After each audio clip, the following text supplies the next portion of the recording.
정도입니다. 취재 기자 연결해서 내용 알아보겠습니다. 이종훈 기자, 군이 발표한 내용 자세히 전해주시죠. 네, 합동참모본부는 북한이 오늘 아침 7시 반쯤 단거리 탄도미사일을 동해상으로 발사했다고 밝혔습니다. 황해북도 산이원 일대에서 발사된 단거리 탄도미사일 여러 발이 포착됐다며 이같이 전했습니다. 미사일은 400km가량을 비행한 것으로 파악됐는데 이를 고려할 때 600mm급 초대형 방사포로 보인다는 분석이 나오고 있습니다. 군은 북한이 미사일을 발사한 즉시 추적 감시에 들어갔고 미일 당국과도 관련 정보를 긴밀하게 공유하며 세부 재원은 종합적으로 분석하고 있다고 설명했습니다. 오늘 북한의 미사일 도발은 미국 대통령 선거 본투표 직전에 감행되면서 다시 한번 존재감을 부각하려는 의도로 보입니다. 앞서 북한은 닷새 전인 지난달 31일에도 동해 공해상으로 대륙간 탄도미사일 ICBM을 고각 발사했습니다. 당시 북한은 정점 고도와 비행 시간이 지금까지 가장 길었다며 최종 완결판 ICBM이라고 주장하기도 했습니다. 발사 현장을 참관한 김정은 국무위원장은 핵무력 강화 노선을 절대 포기하지 않겠다는 뜻도 거듭 강조했는데요.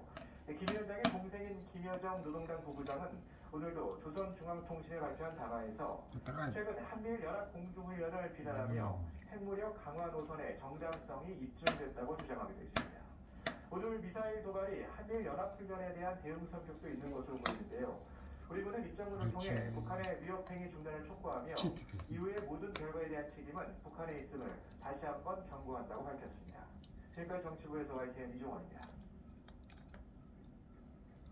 네, 윤석열 대통령이 모레 대국민 담화와 기자회견을 열고 명태균 씨와 관련한 공천 개입 등 각종 논란에 직접 답할 예정입니다.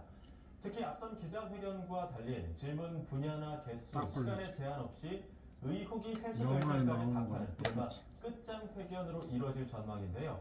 용산 대통령실 연결해서 자세히 알아보겠습니다. 용산 대통령실 출입하는 취재기자 연결합니다. 조영선 기자, 지금 구체적인 기자회견의 윤곽도 조금씩 나오고 있죠? 네, 올해 오전 10시에 시작하는 기자회견에서는 윤석열 대통령이 명태균 씨 관련, 김건희 여사 관련 등 질문에 직접 답할 것으로 보입니다. 국민이 듣고 싶은 이야기를 윤 대통령이 소상하게 답변하는 자리가 될 것으로 전해졌습니다. 특히 앞선 3번의 기자회견과 달리 공무원은 해소되지 않는다면 추가 질문도 가능할 것으로 전망됩니다. 또 정치, 경제, 사회 등 영역 구분 없이 자유롭게 이뤄질 가능성이 검토되는 것으로 전해졌습니다. 기자회견을 결정한 배경에는 국민의힘 추경호 원내대표의 건의도 영향을 준 것으로 보이는데요. 어제 추 원내대표와의 회동에서 당에 여러 정치적 현안이 있으니 가급적 빨리 기자회견하는 게 어떠냐는 저거 분명히 영화 이에 맞는데. 더해 어제 온 참모진의 앞당기자는 건의까지 이어지면서 윤 대통령이 이를 수용한 아마 것으로 보입니다. 그거부터 하면 대박이 되네. 네, 대통령실 입장도 자세히 전해주시죠. 수지. 네, 대통령실 고위 관계자는 오늘 YTN과의 통화에서 윤 대통령이 진솔하고도 변화한 모습을 보여줄 것으로 기대한다고 말했는데요. 이번 기자회견이 기회를 살릴지 아니면 또 다른 위기의 시작이 될지 중요한 선택이 될 거라고 밝혔습니다. 그러면서 이전과는 다른 변화된 모습을 윤 대통령이 보여줄 거라는 게 대통령실의 관측인데 윤 대통령의 발언 중 대국민 사과 여부 등 구체적인 내용과 형식은 오늘 내일 사이 참모진 논의를 거쳐 결정될 거라고 설명했습니다. 다만 김 여사가 회견에 참석할지는 적절성 여부 등을 포함해 가능성이 적은 것으로 알려졌습니다.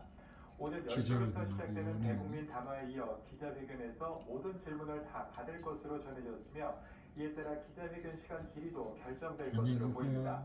앞서 지난 2번의 기자회견에서는 윤 대통령이